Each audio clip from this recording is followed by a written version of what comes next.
So finally आप सभी को जय हिंद। मेरे इस प्यारे यूट्यूब चैनल पे स्वागत है। तो अब लगातार देख रहे हैं कि इस चैनल से जीके जीएस का सीरीज़ दिया जा रहा है जो सभी परीक्षाओं के लिए इंपॉर्टेंट है, खासकर बिहार पुलिस, बिहार दरोगा, बिहार एसएससी जैसे एग्जामों के लिए। तो चलिए एक मोटिवेशनल कोट से शुरुआत करते हैं। माँ तेरी पसीने को हर बूंद को मोती सा चमकाऊंगा, तू सपने बड़े देखना माँ, पूरा करके तेरा शेर शेरनी दिखलाएगा। इसी उम्मीद के साथ चलिए हम आपके सवालों से शुरुआत करते हैं। सबसे पहला सवाल कहा जाता है कि कोशिका भित्ति किस में पाया जाता है। कोशिका भित्ति किस में पाया जाता है? तो कोशिका भित्ति सिर्फ पादप में ही पाया जाता है। कोशिका भित्ति को बोलते हैं हम लोग क्या? तो कोशिका भित्ति को हम लोग बोलते हैं सेल वाल। तो सेल वाल सिर्फ कोशिका भित्ति सिर्फ पादप में ही पाया जाता है।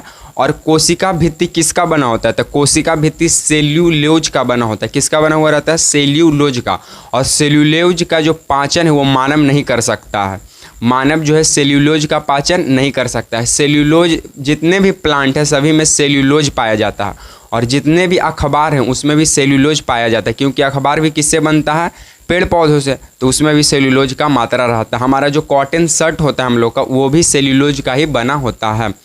उसके बाद कोशिका झिल्ली किस में पाया जाता है? तो कोशिका झिल्ली यानी सेल मेम्ब्रेन जो है वो पादप में भी पाया जाता है, जंतु में भी पाया जाता है।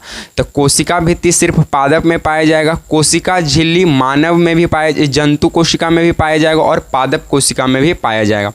कोशिका झिल्ली जो होती है वो अर्धपारगम्य झिल्ली होती है। कोशिका झिल्ली जो होती है वो अर्धपारगम्य झिल्ली मतलब कि आधा कुछ को अंदर आने देती है, कुछ को बाहर जाने देती है। तो इसीलिए इसे बोला जाता है अर्धपारगम्य झिल्ली। कौन? कोशिका झिल्ली। उसके बाद तारक काय जो है सिर्फ जंतु कोशिका में ही पाया जाता है। तारक काय जो है सिर्फ जंतु कोशिका में पाया जाता है, ये पादप में नहीं पाया जाता है। तारकाय का काम होता है सेल डिवीजन करना, यानी तारकाय का काम है हमारे शरीर में कोशिका विभाजन करना। अब सबसे अधिक जो कोशिका विभाजन है हमारे शरीर के किस अंग में होता है? तो लीवर में होता है। लीवर को कितना हूँ मार दीजिए, चाकू से काटियो दीजिएगा ना तो बढ़ जाएगा, अपने आप से रिकवरी कर लेता है, अपने आप से ठीक हो जाता है। कौन? यकृत। क्योंकि यकृत में जो है यानी लीवर में जो है सेल डिवीजन बहुत ज़्यादा जल्दी होता है। वही दिमाग में सेल डिवीजन होता ही नहीं है। इसी कारण देखते हैं दिमाग में अगर हुमच के चोट केकरो लग गया है हथौड़ी से या पटका पटकी में तो वो आदमी ये पगला जाएगा। और ना विश्वास है तो गजनी तेरे नाम देखिए फिल्म, आपको पता चल जाएगा कैसे पगल आता है मेंटली तरीका से। तो सेल डिवीजन किस अंग में नहीं होता है? तो ब्रेन में सेल डिवीजन नहीं होता। किस अंग में सेल डिवीजन सबसे ज़्यादा होता है? तो लीवर यानी यकृत में होता है। ठीक है। उसके बाद बोलता है कि हरित लवक कहाँ पाया जाता है? तो हरित लवक जाहिर सी बात है कि हरित लवक का प्रयोग जो है पेड़ पौधा करेगा अपना भोजन बनाने के लिए, क्योंकि हरित लवक में ही क्लोरोफिल उपस्थित होता है जिससे प्रकाश संश्लेषण की प्रक्रिया पूर्ण होती है। तो हरित लवक पादप में पाया जाता है। प्रकाश संश्लेषण के दौरान जल जो है पेड़ पौधा कहाँ से लेता है? तो जल जो है वो प्रकाश संश्लेषण के दौरान जो पेड़ पौधा है वो ऑक्सीजन कहाँ से लेता है? तो वो जो ऑक्सीजन लेता है वो जल से ही लेता है। उसके बाद जब बोलेगा कि बताइए प्रकाश संश्लेषण के दौरान बना भोजन तो बनता है पत्ती में, लेकिन उसको जड़ तक भी ज़रूरत है, टहनी को भी ज़रूरत है। तो पत्ती में बना भोजन को पूरे पेड़ के शरीर में पूरा अंगों तक फैलाने का काम कौन करता है?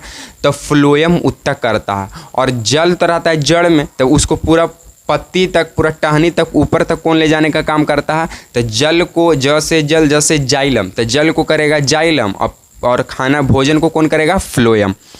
उसके बाद बोलता है कि बताइए माइटोकॉन्ड्रिया का खोज कौन किया? तो माइटोकॉन्ड्रिया का खोज किया था अल्टमैन। माइटोकॉन्ड्रिया का खोज कौन किया? तो माइटोकॉन्ड्रिया का खोज किया अल्टमैन। इसे power house of the cell कहते हैं। माइटोकॉन्ड्रिया को कोशिका का ऊर्जा गृह कहा जाता है, क्योंकि एटीपी जो होता है वो इसी में उपस्थित होता है। और 38 ऊर्जा का पैकेट किसे कहते हैं? तो एटीपी को ही कहते हैं। और एटीपी जो है माइटोकॉन्ड्रिया के ही अंदर उपस्थित होता है। एटीपी का फुल फॉर्म होता है एडिनोसिन ट्राइफॉस्फेट। एडिनोसिन ट्राइफॉस्फेट होता है। उसके बाद प्रोटीन की फैक्ट्री किसे कहते हैं? तो प्रोटीन की फैक्ट्री हम लोग राइबोसोम को कहते हैं। प्रोटीन की फैक्ट्री किसे कहते हैं? राइबोसोम को।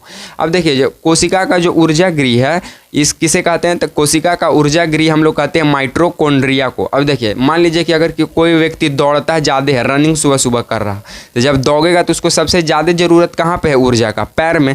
तो सारा शरीर से ऊर्जा लेके वो पैर में देने का काम करेगा कौन? माइटोकॉन्ड्रिया। इसीलिए इसे कोशिका का ऊर्जा गृह कहा जाता है।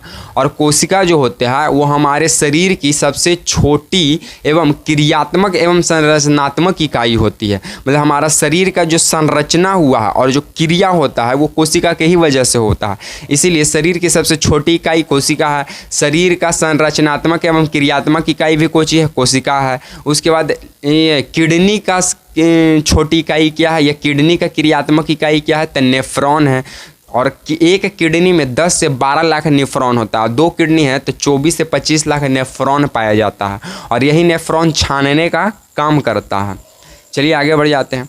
आगे बोलता है कि बताइए सबसे छोटा कोशिकांग कौन है। तो सबसे छोटा कोशिकांग जो है वो है राइबोसोम। सबसे छोटा कोशिकांग कौन है, राइबोसोम। पैलेड कण किसे कहा जाता है, तो पैलेड कण भी किसे कहा जाता है, तो पैलेड कण भी कहा जाता है राइबोसोम को। पैलेड कण भी किसे कहा जाता है, राइबोसोम को। उसके बाद और हम कुछ सवाल कर लेते हैं। जैसे में और कुछ सवाल क्या बन सकता है बताइएगा कि भारतीय राष्ट्रीय कांग्रेस की प्रथम महिला अध्यक्ष कौन थी। तो भारतीय राष्ट्रीय कांग्रेस की पहली महिला अध्यक्ष एनी बेसेंट बनी थी। 1917 के कलकत्ता अधिवेशन की थी। तो भारतीय राष्ट्रीय कांग्रेस की प्रथम महिला अध्यक्ष एनी बेसेंट जो 1917 में कलकत्ता अधिवेशन करती है। लेकिन यहाँ पे ये सवाल बोलेगा कि बताइए भारतीय राष्ट्रीय कांग्रेस की प्रथम भारतीय महिला अध्यक्ष, तो 1925 के कानपुर अधिवेशन सरोजिनी नायडू इसका आंसर हो जाएगा। और सरोजिनी नायडू भारत की पहली महिला राज्यपाल बनी थी। और राज्यपाल का जो पद धारण का जो शक्ति है वो अनुच्छेद 157 में है। उसके बाद कांग्रेस की प्रथम भारतीय महिला अध्यक्ष, देखिए इसमें भारतीय महिला पूछ दिया है। अगर सिर्फ ये पूछेगा कि भारतीय राष्ट्रीय कांग्रेस की प्रथम महिला अध्यक्ष तो एनी बेसेंट, लेकिन ये सवाल कर देता है कि कांग्रेस की प्रथम भारतीय महिला अध्यक्ष, भारतीय महिला बोल देगा तो एनी बेसेंट 1925 के कानपुर अधिवेशन। एनी बेसेंट के कुछ पत्रिका है, न्यू इंडिया, कॉमनवेल्थ पत्रिका। तो पूछेगा एनी बेसेंट का पत्रिका का नाम बताइए, तो कॉमनवेल्थ और न्यू इंडिया। उसके बाद गोवा जो है पुर्तगालियों से कब आज़ाद हुआ, तो गोवा जो है पुर्तगालियों से 1961 में आज़ाद होता है। और गोवा को पुर्तगालियों से मुक्त करने के लिए ऑपरेशन विजय चलाया जाता है। तो गोवा को पुर्तगाली से कब आज़ाद हुआ, तो 1961 में आज़ाद हुआ। और गोवा को पुर्तगालियों से बचाने के लिए 1961 में ऑपरेशन विजय चलाया जाता है। उसके बाद ऑपरेशन विजय जो है 19 दिसंबर 1961 को चलाया जाता है। तो पूछेगा बताइए ऑपरेशन विजय कब चलाया गया, तो ऑपरेशन विजय 19 दिसंबर 1961 को चलाया जाता है। और गोवा को राज्य का दर्जा कब मिला, तो गोवा का राज्य का दर्जा 30 मई 1989 ईस्वी को मिलता है। उसके बाद रंपा विद्रोह कब होता है, तो रंपा विद्रोह 1879 में होता है। और रंपा विद्रोह जो है ये रंपा विद्रोह क्यों हुआ था, रंपा विद्रोह होने का कारण था कि 1916 में आंध्र प्रदेश को जो नेता थे अली मुसालियर इसका नेतृत्व करते हैं। और ये 1879 में ही शुरू हुआ था, लेकिन ये फिर दब गया था। ये पुनः एक्टिव होता है 1916 में। और आंध्र प्रदेश के नेता अल्लारू नाम था, अल्लारू नेता के द्वारा इसे शुरू किया जाता है। उसके बाद सीताराम राजू के द्वारा 1916 से स्टार्ट होता है और 1924 में ये एंड होता है रंपा विद्रोह। जवाहरलाल नेहरू का जन्म 14 नवंबर 1889 को होता है। और 14 नवंबर उनके जन्मदिन के उपलक्ष्य में ये बहुत ज़्यादा बच्चों से प्यार करते थे, इसीलिए 14 नवंबर को हम लोग क्या मनाते हैं, तो 14 नवंबर को हम लोग चिल्ड्रेन डे मनाते हैं। और पंडित जवाहरलाल नेहरू भारत के पहले स्वतंत्र भारत के पहले प्रधानमंत्री बनते हैं। और पंडित जवाहरलाल नेहरू की मृत्यु 1964 में होता है। उसके बाद जवाहरलाल नेहरू के कुछ प्रमुख पुस्तक थे, जैसे में डिस्कवरी ऑफ इंडिया और ग्लिम्पसेस ऑफ वर्ल्ड हिस्ट्री।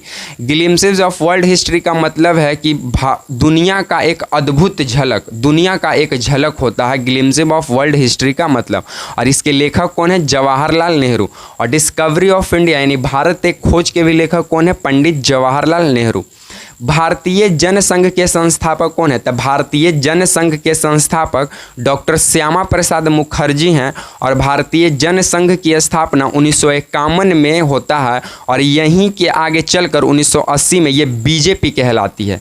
तो जो भारतीय जनसंघ की जो स्थापना 1951 में होती है, यही आगे चलकर 1980 में बीजेपी यानी भारतीय जनता पार्टी कहलाती है। और भारतीय जनता पार्टी की स्थापना 1980 में होता है अटल बिहारी बिहारी वाजपेयी के द्वारा। किनके द्वारा? अटल बिहारी वाजपेयी के द्वारा। उसके बाद बोलेगा कि शिमला समझौता कब हुआ? तो शिमला समझौता 1972 में इंदिरा गांधी और जुल्फिकार अली भुट्टो के संपर्क में होता है। तो शिमला समझौता 1972 में इंदिरा गांधी और जुल्फिकार अली भुट्टो में होता है। शिमला सम्मेलन कब होता है? तो शिमला सम्मेलन 1945 में होता है और 1971 में पाकिस्तान के हार के बाद हुआ था। जब 1971 में पाकिस्तान हार गया था भारत से, तब उस समय के ये पाकिस्तान का जो प्रधानमंत्री थे जुल्फिकार अली भुट्टो और उस समय के जो हमारे भारत के प्रधानमंत्री थी श्रीमती इंदिरा गांधी, दोनों के बीच एक समझौता होता है 1972 में। 71 में तो युद्ध हुआ, लेकिन 1972 में समझौता होता है जिसको शिमला समझौता के नाम से हम लोग जानते हैं। ताशकंद समझौता कब होता है? तो ताशकंद समझौता 1966 में लाल बहादुर शास्त्री और पाकिस्तान के प्रधानमंत्री के बीच होता है। ताशकंद समझौता जो है वो रूस के सहयोग से होता है, कजाकिस्तान के राजधानी ताशकंद में होता है। और 1965 में पाकिस्तान की हार पर यह समझौता हुआ था। जब 1965 में भारत से पाकिस्तान हार गया था तो रूस के सहयोग से ये कजाकिस्तान की राजधानी ताशकंद में ये ताशकंद समझौता होता है लाल बहादुर और पाकिस्तान के प्रधानमंत्री के साथ। और यहीं पे लाल बहादुर शास्त्री का मृत्यु हो जाता है। तो पूछेगा बताइए कौन भारत के कौन से प्रधानमंत्री रहे जिन्हें विदेश में मृत्यु हुआ या दूसरे देश में मृत्यु हुआ? तो वो थे लाल बहादुर शास्त्री। और लाल बहादुर शास्त्री को शांति पुरुष के नाम से जाना जाता है। और लाल बहादुर शास्त्री को जो समाधि स्थल है उसको विजय घाट के नाम से जाना जाता है। उसके बाद भारत में पहला परमाणु परीक्षण कब किया गया? तो भारत में पहला परमाणु परीक्षण 1974 में किया जाता है इंदिरा गांधी के शासन काल में। 1974 में तो प्रधानमंत्री इंदिरा गांधी थी और 1975 में आपातकालीन की ये घोषणा कर दी थी, राष्ट्रपति के सहयोग से हुआ था। तो पूछेगा बताइए कि भारत में पहला परमाणु परीक्षण कब हुआ? तो 1974 में इंदिरा गांधी के समय, और इसका नाम था ऑपरेशन स्माइलिंग बुद्धा। इस ऑपरेशन का क्या नाम था? जब पहली बार परमाणु परीक्षण किया गया तो इस ऑपरेशन का नाम था स्माइलिंग बुद्धा। और परमाणु परीक्षण दूसरी बार 1998 में अटल बिहारी वाजपेयी के समय होता है जिसका नाम होता है मिशन शक्ति। इस ऑपरेशन का नाम क्या होता है? मिशन शक्ति। उसके बाद गरीबी हटाओ का नारा किस प्रधानमंत्री ने दिया? तो गरीबी हटाओ का नारा श्रीमती इंदिरा गांधी देती है। और गरीबी हटाओ का नारा किस पंचवर्षीय योजना में देती है? तो गरीबी हटाओ का नारा 5वीं पंचवर्षीय योजना में देती है। इंदिरा गांधी का पुस्तक का नाम है इंटरनल इंडिया। इंदिरा गांधी का पुस्तक का क्या नाम है? Internal India.